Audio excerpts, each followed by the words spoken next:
పశ్చిమ గోదావరి జిల్లా తాడేపల్లిగూడెంలో మంత్రి బీసీ జనార్దన రెడ్డి పర్యటించారు.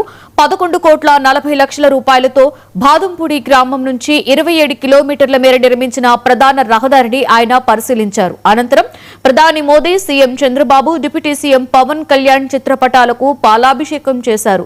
రాష్ట్ర చరిత్రలో ఎన్నడూ లేని విధంగా ఏకకాలంలో రోడ్ల నిర్మాణాలు చేపట్టిన ఘనత కూటమి ప్రభుత్వానిదేనని అన్నారు.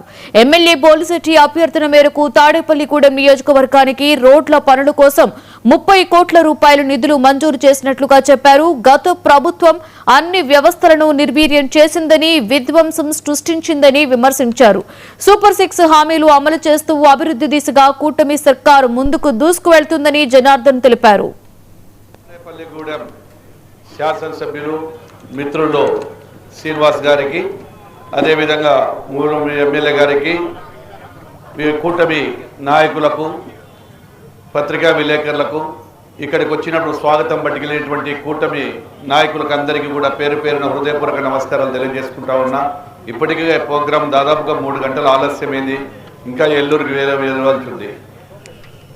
ఒక్కటే, శ్రీనివాస్ గారు శాసనసభ్యుడు అయిన మొట్టమొదట నేను కొత్తగా ప్రమాణ స్వీకారం చేసి ఛాంబర్కి వెళ్ళిన వెంటనే ఈయన ఇక్కడ జరిగినటువంటి అన్యాయము, ప్రస్తుతం కోట్ల విజయవాడ విశాఖపట్నం రోడ్డు గురించి, ఇక్కడ రోడ్ల పరిస్థితి గురించి నాకు చెప్పడం జరిగింది.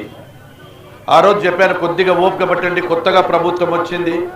ఏది ఏమైనా కూటమిలో నాడు R&B డిపార్ట్మెంట్ నిర్వీర్యమైపోయింది. ఆ ప్రజలు మనందరినీ కూడా ఆశీర్వదించారు.